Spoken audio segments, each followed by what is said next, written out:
The 17 ships hung in space like sleeping giants. They had been there for 10,000 years, never moving, never speaking, never responding to anyone. Every species in the galaxy knew about them. Every species had tried to talk to them. None had succeeded. Captain Minu stood on the bridge of his small science vessel and stared at the ships were beautiful in a way that made his chest tight. Each one was as big as Earth's moon, covered in patterns that seemed to shift and change when he wasn't looking directly at them. They glowed with a soft blue light that shouldn't exist in the darkness of space. "Sir, why are we here?" asked. She was his second in command, a woman with sharp eyes and a sharper mind. "These ships don't talk to anyone. They haven't moved in 10,000 years." Minu smiled a little. He was 53 years old, with gray in his hair and lines around his eyes from years of staring at stars. "That's exactly why we're here. Everyone else goes to them wanting something. Maybe that's the problem." Crossed her arms. "So what's our plan? Just look at them?" "Yes." She blinked. "That's it. We came all this way just to look." "We came all this way to observe," Minu corrected. "There's a difference. Observation is patient, it's respectful, it doesn't demand anything." The other crew members on the bridge exchanged glances. They had worked with Minu for years and were used to his strange ideas. Usually, those ideas worked out. Usually. The ship's engineer spoke up from his station. "The energy readings from those ships are insane. Our sensors can barely measure them. Whatever technology they use, it's thousands of years beyond ours." "Probably millions," added. She was the linguist, a young woman who could speak 12 languages and was always eager to learn more. "The historical records say these ships appeared before most current civilizations even existed. Some species think they're gods. Others think they're weapons left over from an ancient war." Sora, the navigator, pulled up a star chart on her screen. "Every major power in the galaxy has sent delegations here. They sent their best diplomats 50 times. They offered them technology and resources. The Osean Collective even threatened to attack them once." "How'd that work out for the Oseans?" Minu asked. "The ships didn't even notice. The Collective fired their best weapons at one of the vessels. The shots just disappeared. Like they hit nothing at all. After that, the Oseans never came back." Minu nodded slowly. He walked closer to studying the ancient ships. They were arranged in a perfect geometric pattern, like a formation designed by someone who understood mathematics on a level humans couldn't grasp. The gaps between them were exact, the distances precise. Even after 10,000 years of drifting through space, they hadn't moved out of alignment. He said to the science officer, "What do your instruments tell you about those ships?" Was a quiet woman who preferred data to conversation. She checked her readings carefully before answering. "They're emitting a low-level energy field that keeps them in formation. It's incredibly sophisticated. They're also scanning everything within 100,000 kilometers. They know we're here." "But they're not doing anything about it," observed. "No. Just like they haven't done anything about the thousands of other ships that have visited over the centuries." Minu turned to face his crew. "Here's what we're going to do. We maintain a respectful distance. No active scans. No attempts at communication. No probes. We just watch and record data. If they want to talk to us, they know we're here." The communications officer looked confused. "Sir, we're not even going to try to contact them. That's why we came, isn't it?" "No, we came to learn about them. And the first thing we've learned is that they don't like being bothered. 10,000 years of silence is a pretty clear message, don't you think?" Stepped closer to Minu and lowered her voice. "Captain, with respect, Earth sent us here to try to establish contact. The government, the scientific community, everyone wants to know what these ships are and what they want." "Earth sent us to investigate," Minu corrected. "Investigation doesn't mean we have to be rude. Think about it. If you wanted to be left alone and thousands of people kept knocking on your door demanding things, would you answer?" "Consider this," I suppose not. Exactly. Maybe these ships have been waiting for someone who understands that. The crew settled into their routines. They kept the wandering star at a safe distance and simply watched. Hours passed, monitored the energy readings, recorded data on the ship's structure and the strange fields surrounding them, studied the historical records of every species that had tried to contact the fleet. Sora kept track of their position and made sure they didn't drift too close. Minyu spent most of his time just staring at the ships. There was something peaceful about them. They didn't threaten anyone. They didn't demand anything. They just existed, silent and eternal. In a galaxy full of noise and conflict and species fighting over resources and territory, these 17 vessels had simply opted out of all of it. "They're beautiful," said quietly, coming to stand beside him. "They are," Minyu agreed. "Do you really think they'll talk to us?" "I don't know, but I think we're doing something different than everyone else has done, and sometimes different is what's needed." On the second day, something changed. It was small, so small that at first nobody noticed, was the one who caught it. "Captain," he said, his voice tight with excitement, "the fleet just moved." Everyone turned to look at him. "What do you mean, moved?" demanded. "The ships, they've altered their trajectory, just a tiny amount, but it's deliberate. They're turning." Checked her instruments and confirmed it. He's right, 0.03 degrees. For ships that have been perfectly stationary for 10,000 years, that's significant. Minyu felt his heart beat faster. Which direction are they turning? "Swallowed toward us." The bridge went silent. Everyone stared at where the 17 massive ships hung in space. They looked the same as before, but now there was a new feeling in the air. The sleeping giants were waking up. "Are we in danger?" asked. "I don't think so," said, studying her readings. "If they wanted to destroy us, they could have done it instantly. This is something else. They're responding to us." "But we didn't do anything," said. Minyu smiled. "That's exactly what we did, nothing, and maybe that's what they've been waiting for all along." By the third day, the change was obvious to everyone. One of the 17 ships, the smallest one, had broken formation. It was moving toward the wandering star at a slow, deliberate pace. The crew watched in a mixture of fear and wonder as the massive vessel approached. "This has never happened before," said, checking the historical records again. "Not once in 10,000 years have these ships broken formation." The ancient vessel came closer. It was still enormous, still glowing with that soft blue light. When it finally stopped, it was only a few kilometers away from their small science ship. They could see details on its surface now, strange symbols and patterns that might be writing or might be something else entirely. Then, for the first time in recorded history, the Immortal fleet spoke. A signal pulsed out from the ancient ship. It wasn't in any language anyone recognized. It was pure mathematics, concepts expressed in numbers and equations. Rushed to her station and started working on the translation. Her fingers flew across the controls as she tried to decode the message. The rest of the crew waited, barely breathing. Finally looked up. Her face was pale. "I've got it," she said. "The message is simple. They're asking us a question." "What question?" Minyu asked. Met his eyes. "They want to know why we asked for nothing." The message hung in the air like a challenge. Why do you ask for nothing? 4 simple words that carried the weight of 10,000 years of silence. Minyu stared at the translation on screen. His crew waited for him to say something, but he needed a moment to think.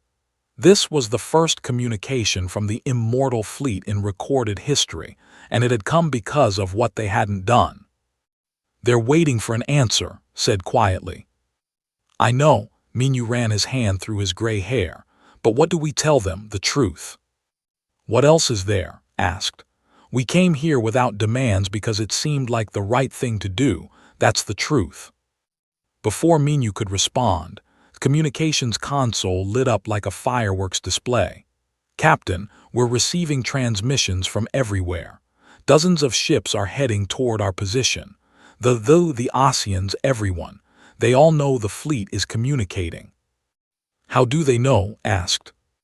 "The energy pulse from that ship when it sent the message. It was strong enough to be detected across several star systems. Every monitoring station in this sector picked it up. Check the tactical display.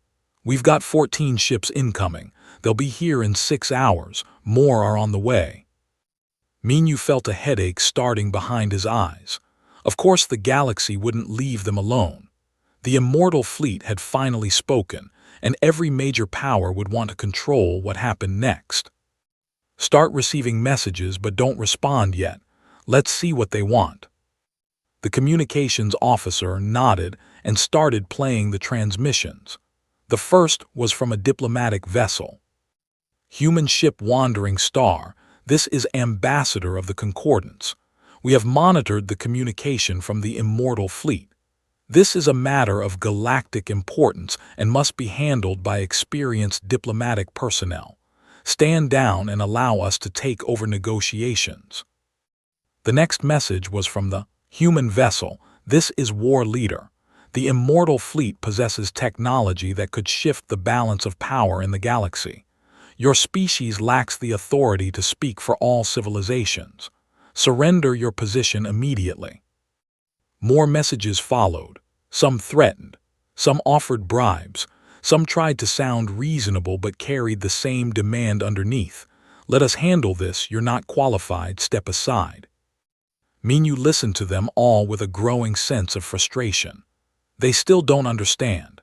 Even now, they're treating the fleet like a prize to be claimed or a weapon to be controlled.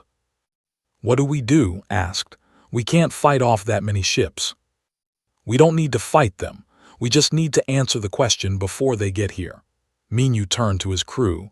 "The fleet asked why we asked for nothing. I need your help figuring out how to explain it." They gathered around the central console. Outside the viewport, the ancient ship waited patiently, its blue glow casting strange shadows across the bridge. Spoke first. "We approached them differently because every other species treated them as tools or gods. We saw them as beings who deserve respect and privacy." "That's good," Minyu said. "What else?" Added, "We didn't ask for anything because they clearly didn't want to be asked. 10,000 years of silence is a statement. We were listening to what they weren't saying." Nodded, plus it seemed wrong. Demanding things from strangers, especially strangers who have been avoiding everyone it's rude. Thought for a moment. Maybe we should say that we came to witness, not to take. We wanted to see them, to understand them, not to use them. Minyu smiled. His crew understood. They had approached the fleet with respect and curiosity, nothing more. That's what made them different.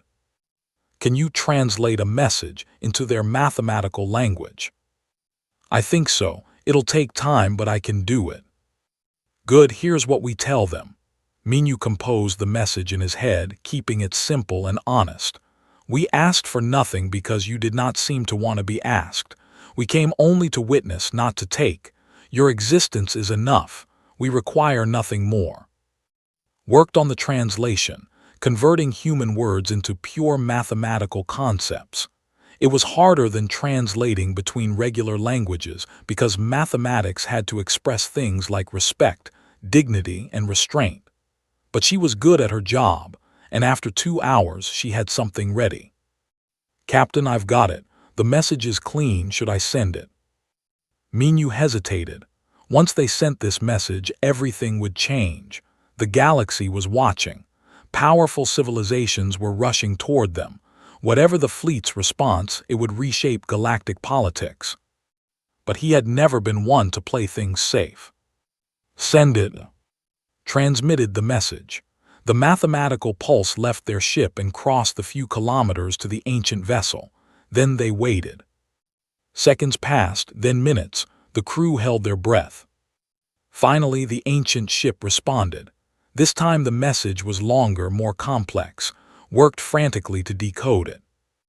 "Oh," she whispered, as the translation appeared on her screen. What does it say? Minyu asked. His voice shook a little. It says, "You are the first to understand, come aboard." The bridge erupted in surprised voices. Everyone was talking at once, asking questions, expressing worry or excitement. Minyu raised his hand for silence.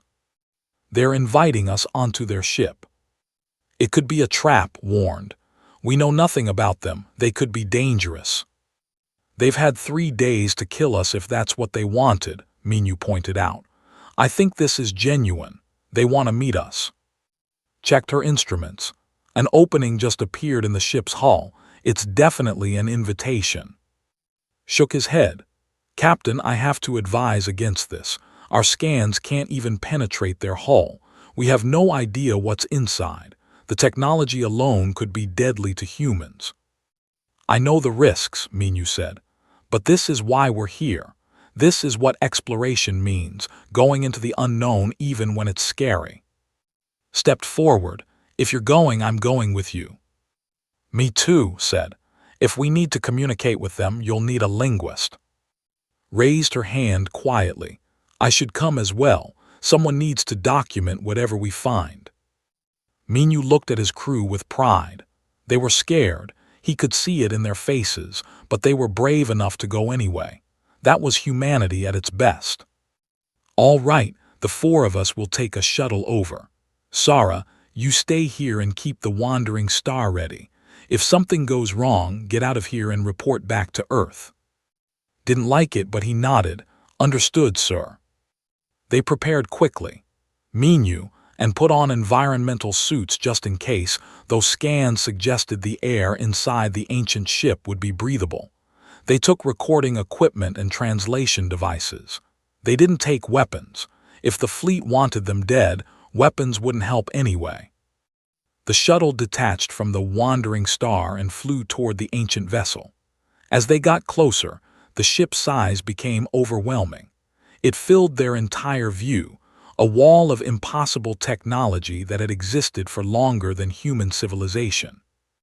The opening in the hull was large enough for their shuttle to pass through easily. Inside was a docking bay that adjusted itself to accommodate their small craft. Lights appeared along the walls, showing them where to land. Minyu brought the shuttle down gently. Through the viewport, they could see the interior of the ancient ship. It looked like nothing they had ever seen before. The walls seemed to curve in directions that shouldn't exist. Light came from everywhere and nowhere. The space felt both enormous and intimate at the same time. My instruments are going crazy, said. The readings don't make sense. It's like the physics inside this ship are different from outside. Can we breathe the air? Asked. Checked, yes. It's already adjusted to match Earth's atmosphere. They did that for us. They opened the shuttle door and stepped out into the ancient ship. The air felt cool and clean. The gravity was comfortable, exactly like Earth's. Everything about the environment had been modified to make them feel safe. They're taking care of us, whispered. A path lit up on the floor, leading deeper into the ship.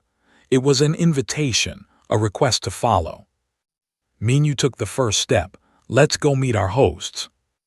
The 4 humans walked into the unknown, leaving their shuttle behind. The path led them through corridors that seemed to shift and change, through rooms that were too large and spaces that were too small. Time felt strange here. Distance didn't work the way it should. Finally, they reached a chamber at what felt like the heart of the ship. The room was circular, with walls that showed images of stars and galaxies. In the center was something that might have been a console or might have been something else entirely. And then they felt it, a presence, not physical but real, something vast and ancient and tired living in the ship itself. A voice spoke, not through sound but directly into their minds. Welcome, it said. We have been waiting for you. Voice in their minds was gentle but carried the weight of ages. Minyu steadied himself against the wave of sensation. It wasn't painful, just overwhelming. He was hearing thoughts instead of words, and his brain needed a moment to adjust. Beside him, grabbed his arm for support. Had her eyes closed, probably trying to process the linguistic implications of telepathic communication, was already recording everything with her instruments, even though her hands shook. "Don't be afraid," the voice said. "I am adjusting my communication to be more comfortable for you. Is this better?" The pressure in Minu's head eased. The voice became clearer, more like actual sound. "Yes, thank you." "You are polite even now," the presence observed. "Even when facing something beyond your understanding, you remember courtesy. This is rare." Minu looked around the chamber. The walls still showed galaxies and stars, but now he noticed something else. Among the stars were dark spots, places where the light seemed wrong. "What do we call you?" "I have no name in the way you understand names. I am the consciousness that exists within all 17 vessels of this fleet. But you may call me Architect if you need a word." "Architect," Minu repeated. "Thank you for inviting us here. You are the first guests I have had in 10,000 years, the first who understood what I needed." Found her voice. "What did you need?" "To be left alone, to be seen as more than a tool or a weapon. Your species gave me that gift without even being asked." Images began forming in the air around them. They showed a civilization that existed millions of years ago, advanced beyond anything the current galaxy could imagine. Beautiful cities that floated in space, technology that seemed like magic, beings of pure energy moving through dimensions humans couldn't see. "These were my creators," Architect explained. "They built me and my fleet to protect the galaxy.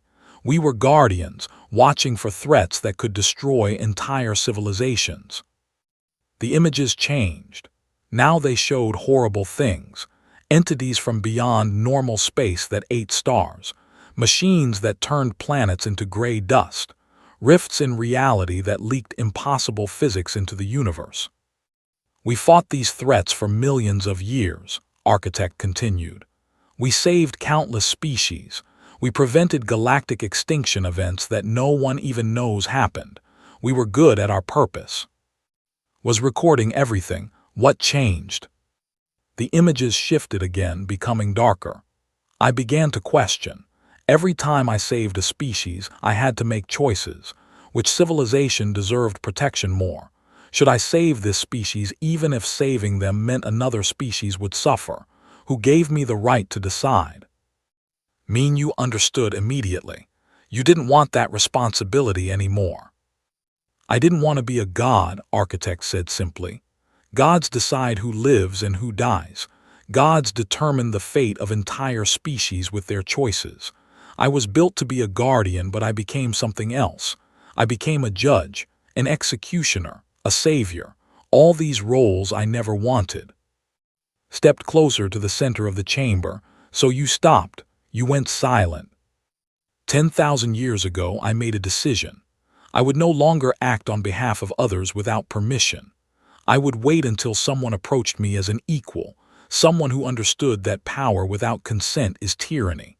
Until that happened, I would guard the galaxy in silence, never revealing myself, never accepting commands or worship. The images showed the immortal fleet drifting through space, silent and waiting.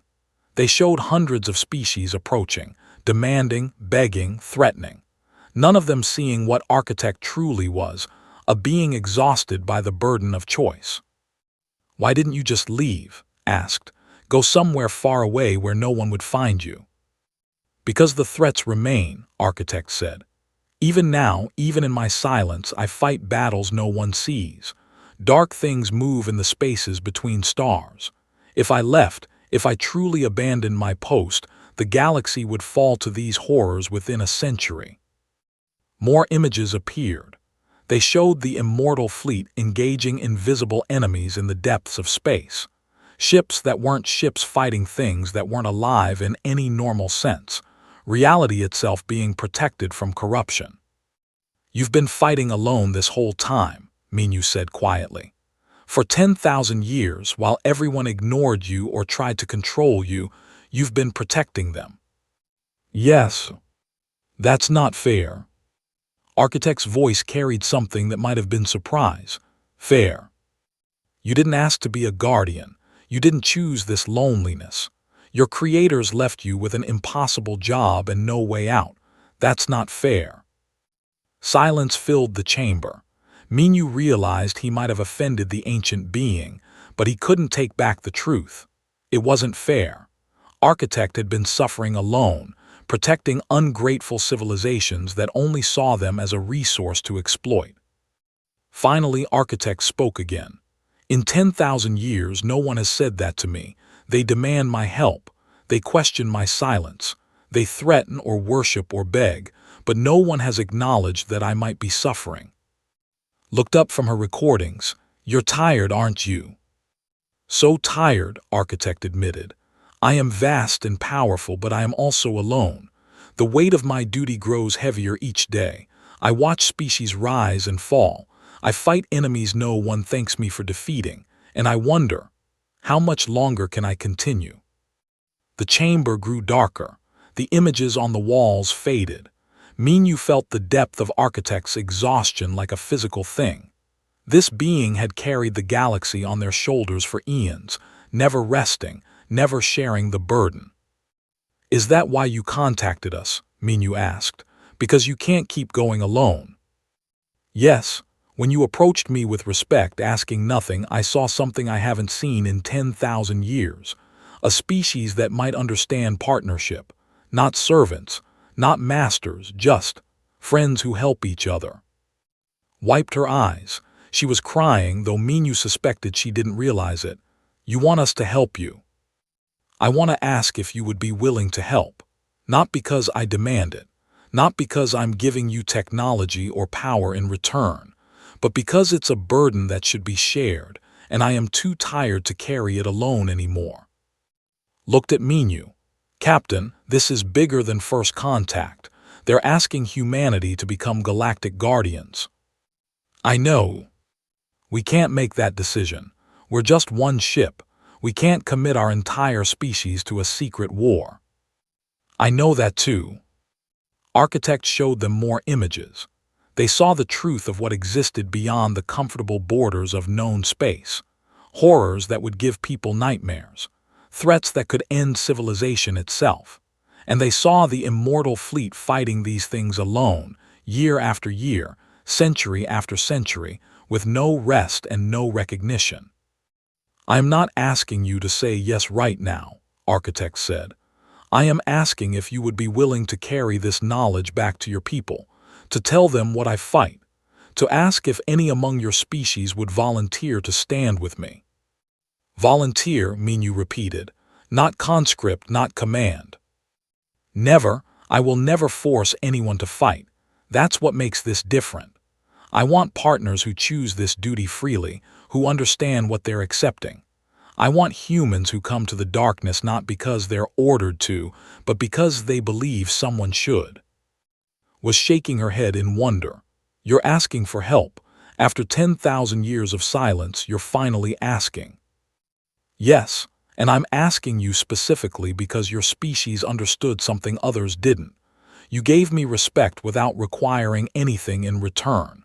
That kind of maturity is rare. That kind of wisdom is what I need. Minyu felt the weight of the decision settling on his shoulders. If he said yes, he would be committing humanity to something most people couldn't imagine. Secret battles against cosmic horror. Generations of volunteers leaving Earth to fight in the dark. A burden that would never end. But if he said no, Architect would continue alone.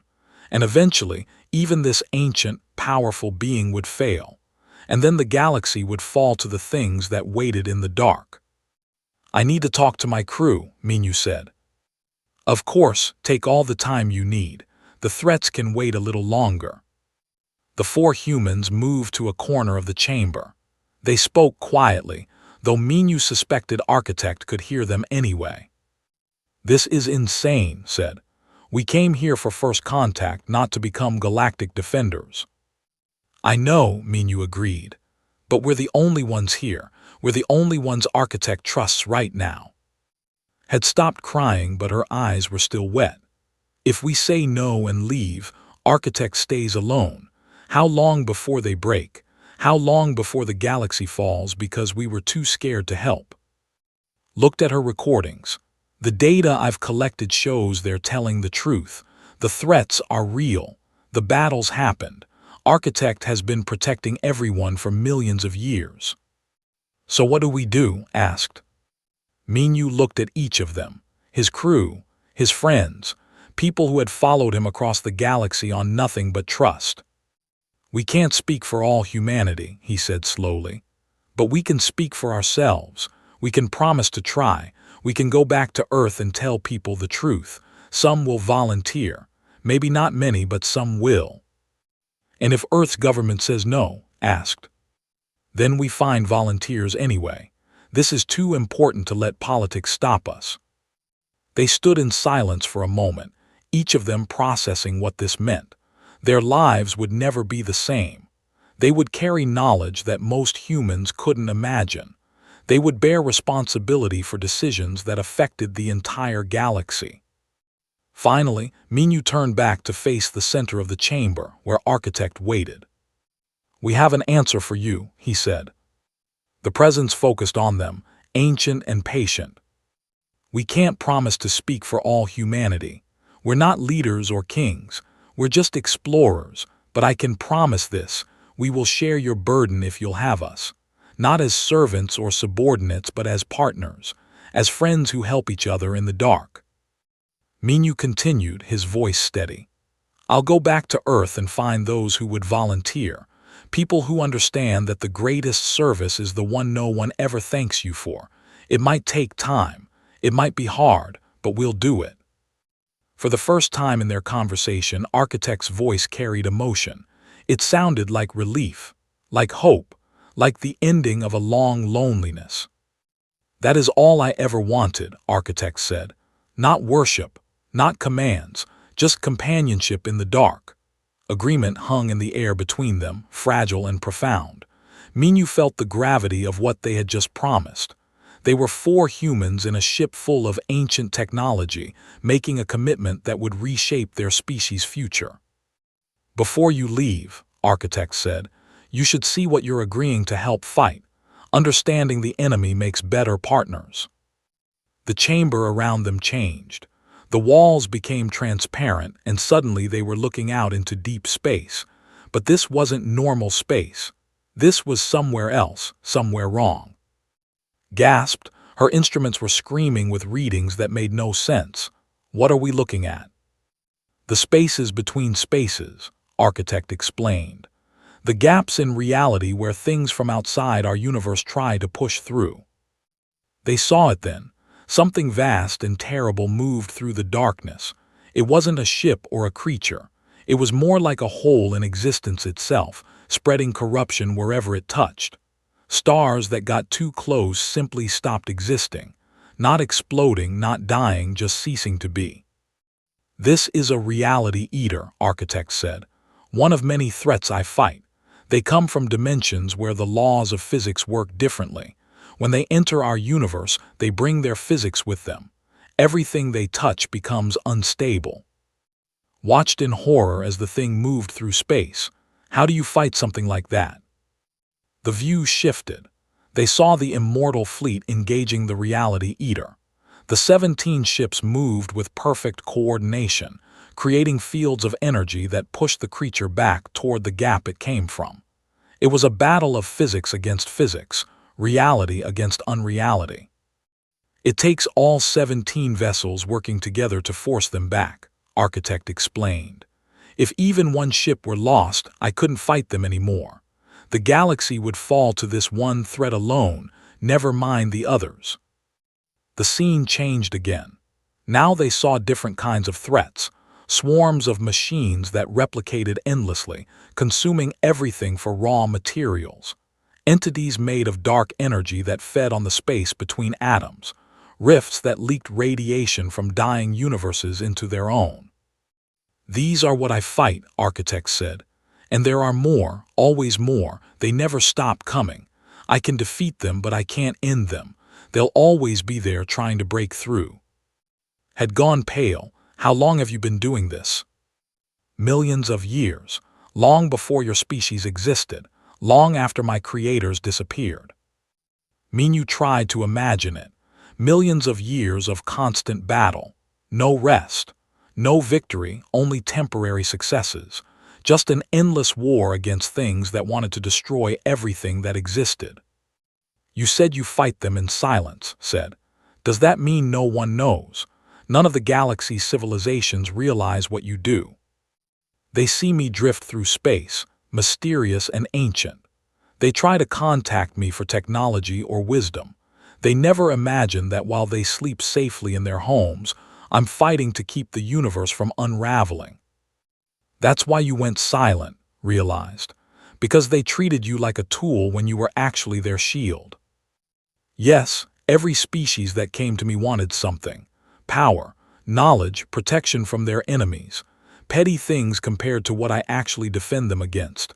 And when I tried to explain, they either didn't believe me or wanted to control my response to these threats. So I stopped explaining. I stopped responding. I just fought, alone. The images faded. The chamber returned to its original state. The four humans stood in stunned silence, processing what they had seen. How can we help against things like that? Minyu asked. We're just humans. Our technology is primitive compared to yours. What could we possibly do? More than you think, Architect replied. I am powerful but limited. I am 17 ships with one consciousness. I cannot be everywhere. I cannot respond to every threat at once. But if I had partners, if I had other ships crewed by beings who understood the mission, then I could do more, protect more, save more. Architect showed them new images. These were blueprints, designs for ships that combined Architect's technology with human innovation. Ships that crews of people could operate, working alongside the Immortal fleet. I can share my technology, Architect explained. Not as a gift to your civilization, but as tools for those who volunteer to fight. Ships that can stand against these threats, weapons that can push back the darkness. The knowledge needed to survive in places where reality breaks down. Studied the blueprints with hungry eyes. This technology is centuries beyond ours. Maybe, if humanity had access to this. They won't, Architect interrupted gently. This is only for the Guardians, for those who volunteer to fight in the dark. I won't let this technology be used for wars between civilizations or for conquest. Its only purpose is defense against the threats from beyond. So it's not shared with Earth? Asked. Knowledge can be shared. Understanding of physics, medicine, engineering. But the weapons, the ships, the power, these stay with the Guardians. This is necessary. Power like this in the wrong hands would cause more harm than the reality eaters. Minyu nodded slowly. He understood. Architect wasn't offering to make humanity powerful. They were offering partnership, but only to those willing to bear the responsibility that came with it. What would this partnership look like? He asked. Specifically, if people volunteer, what happens to them? They would train here on my ships, learn about the threats and how to fight them. Then they would crew new vessels that I will help build, ships designed for human operation but incorporating my technology. These ships would join my fleet in defending the galaxy. Would they ever see their homes again? Yes, rotations would be necessary. Humans aren't meant to fight forever. They would serve for a time, then return to Earth and be replaced by new volunteers. This way, the knowledge spreads among your people, but the burden doesn't break anyone. Ask the hard question. What about casualties? These threats kill, don't they? Architect's voice grew heavy. Yes, some Guardians will die. I won't lie about that. The threats are real and deadly, but I will do everything in my power to protect those who stand with me. Every technological advantage I possess will be used to keep them alive.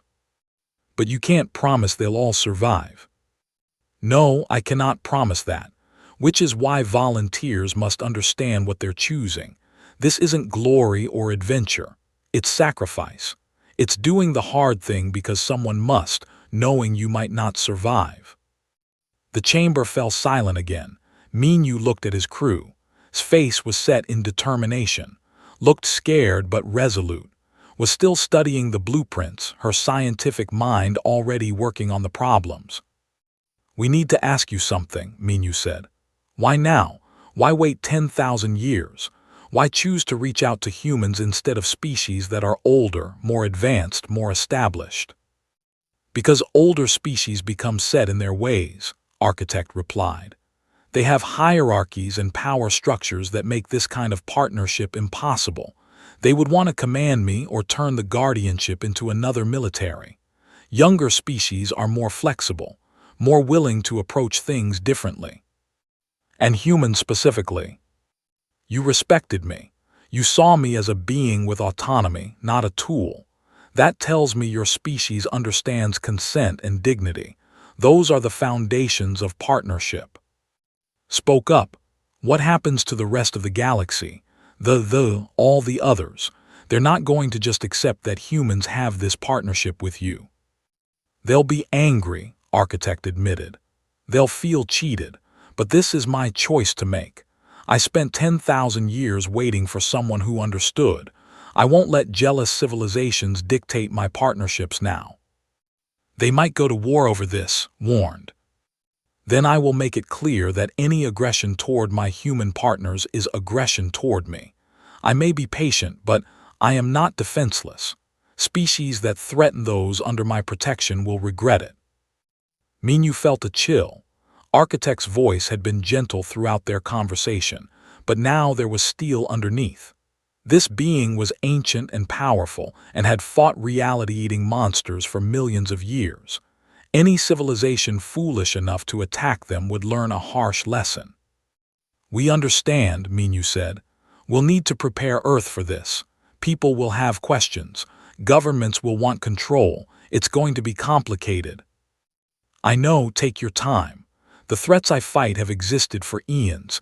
They can wait a little longer while you organize. I've learned patience over the..." Looked up from the blueprints. "Can I take this data with me? When we present this to Earth, we'll need proof, evidence of what you're offering and what you're fighting." "Yes, I'll give you everything you need. Recordings of the battles, technical specifications, evidence that the threats are real. Your people deserve to make an informed choice." Architect paused, then continued. "But I will also give you something else, a direct communication link. If Earth agrees to this partnership, you won't need to travel all the way here to coordinate. We'll be connected, always able to speak to each other." "Like the relationship you wanted all along," said softly. "Partners who can talk freely." "Yes, exactly that." Minyu felt exhaustion settling into his bones. They had learned so much in such a short time, seen things that would give him nightmares, made promises that would change human history, but it was the right thing to do. He knew that in his heart. "We should get back to our ship," he said. "The fleet will be here soon. We need to leave before things get complicated." "I'll escort you out," Architect said, "and I'll make sure the other species understand that you are under my protection now. No one will harm you." The path lit up again, leading them back through the impossible corridors. As they walked, Minyu thought about what came next. The hard conversations with Earth's government, the debate over volunteering, the first humans who would leave home to fight in the dark. It would be difficult, but humanity had always risen to meet challenges. This was just another step in their journey through the stars, a bigger step than most, but still just another step forward. They reached their shuttle. Before boarding, Minyu turned back toward the chamber they couldn't see anymore but knew was there. "Thank you," he said, "for trusting us, for asking instead of demanding, for treating us as equals." Architect's voice filled their minds one last time. "Thank you for understanding what I needed. You'll never know how much that means to me." Shuttle carried them back to the wandering star through space that suddenly felt different. Minyu looked out the viewport at the 17 ships of the Immortal fleet. Before, they had been mysterious. Now they were something else. A partner. A friend carrying a burden too heavy for one being to bear alone. "Captain," said quietly, "are we really going to do this? Commit humanity to a war that never ends?" We're not committing humanity, Minyu corrected. We're offering them a choice. There's a difference. When they docked with the wandering star, Sora, and were waiting anxiously, grabbed Minyu's shoulder the moment he stepped off the shuttle. Captain, you've been gone for 6 hours. The fleet is almost here. We've been receiving threatening messages. What happened in there? Minyu looked at his engineer, his friend, and saw the worry in his eyes. Everything changed. Everything. They gathered on the bridge.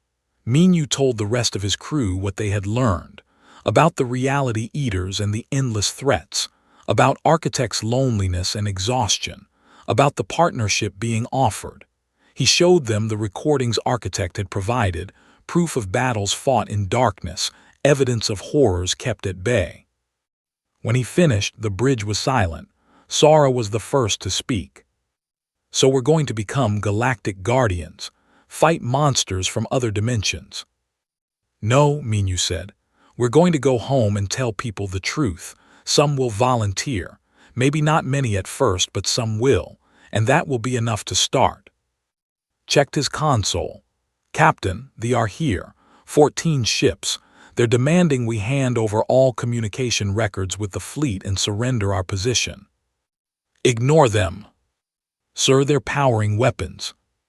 Before Minyu could respond, every screen on the bridge lit up with a message.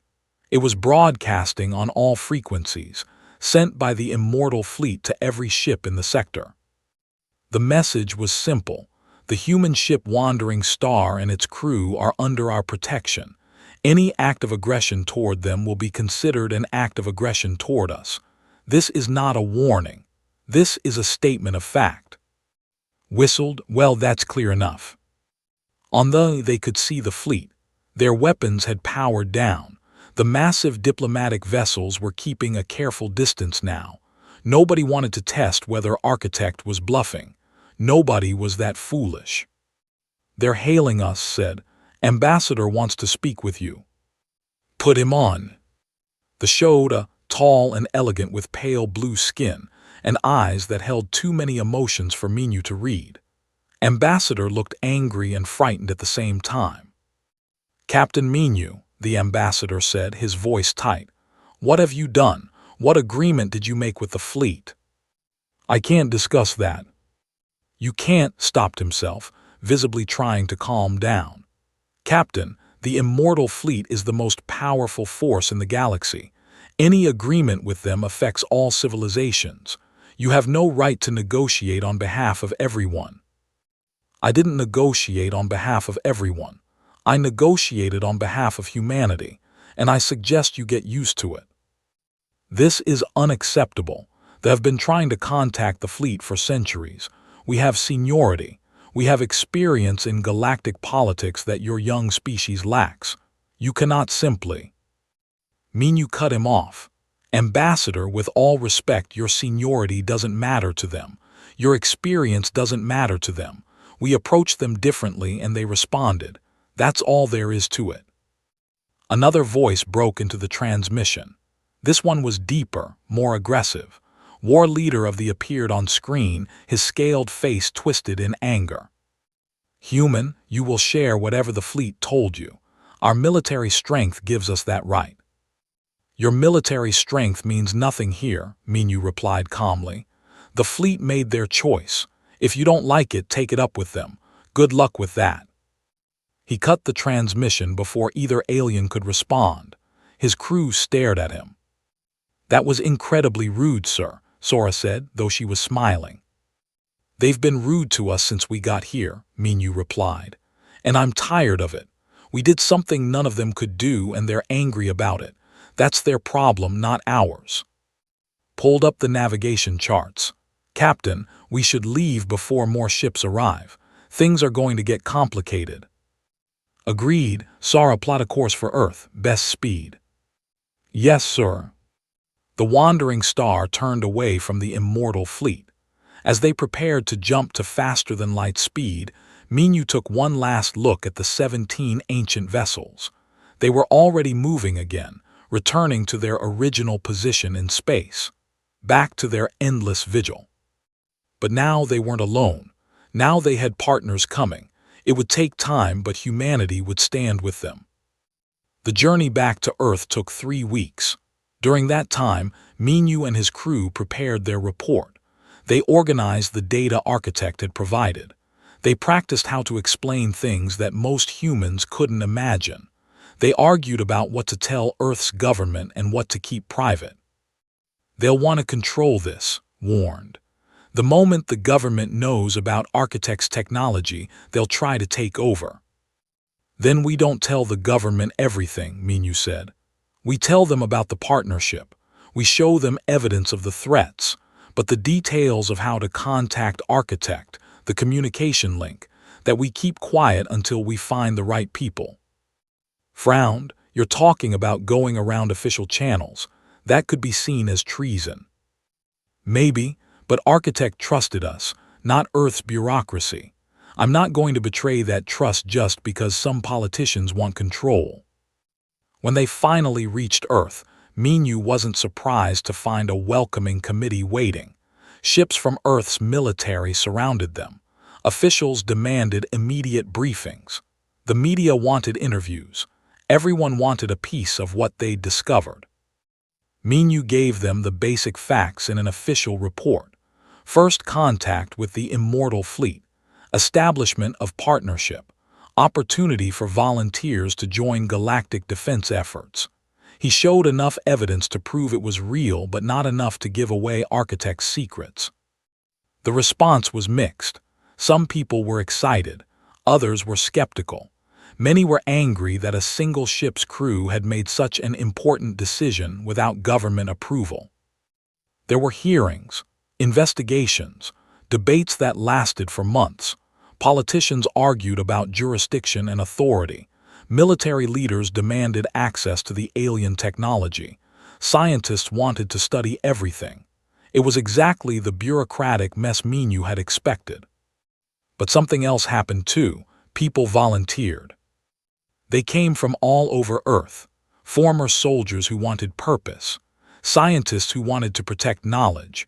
Ordinary people who heard about the threats from beyond and decided someone had to fight them. Young and old, experienced and inexperienced, they came forward. Minyu interviewed each one personally.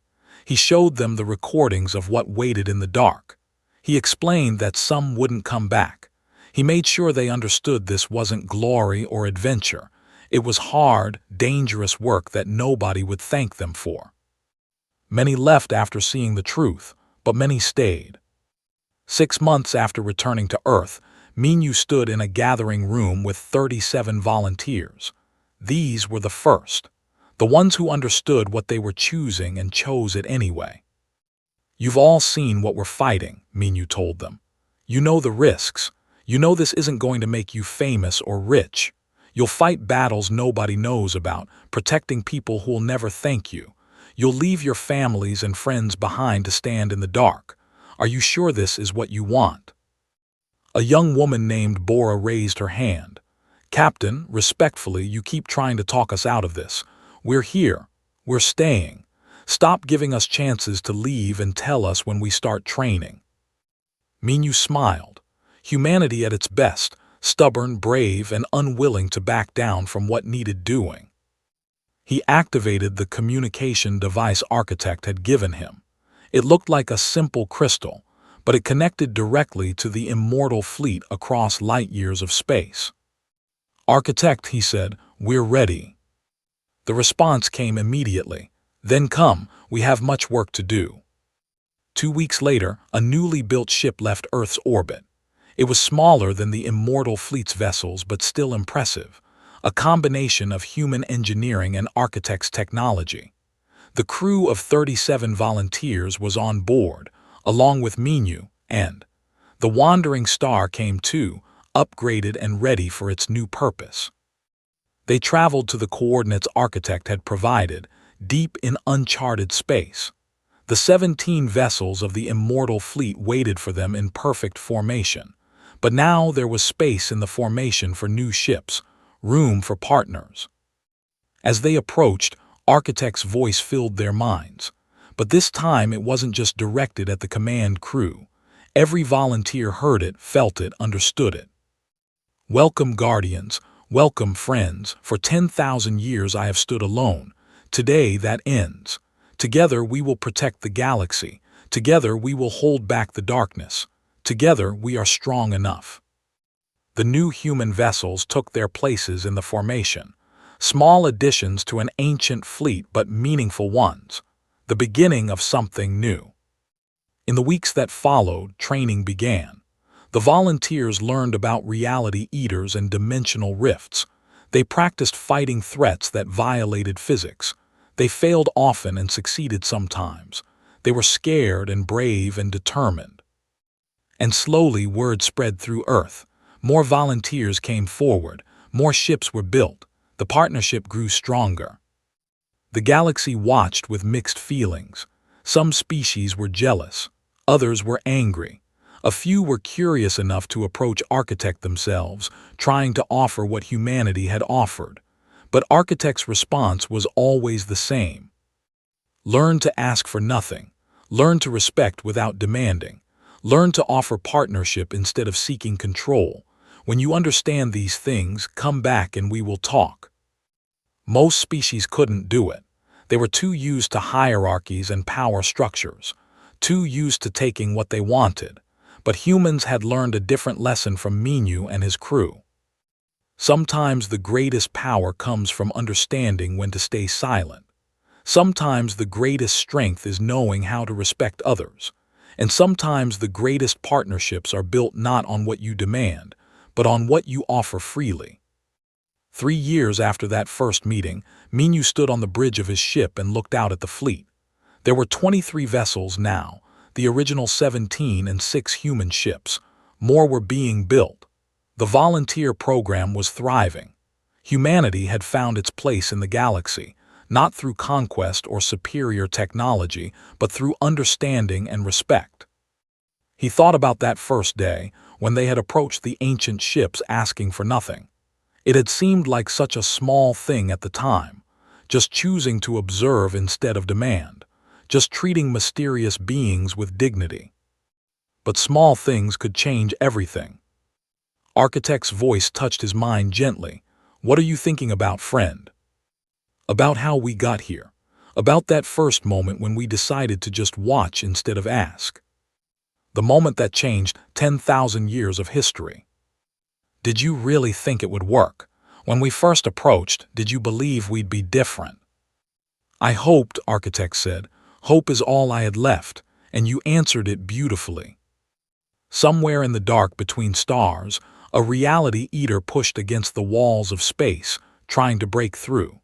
The fleet moved to intercept it, human and ancient vessels working together. They fought as partners, as equals, as friends who had chosen to stand together.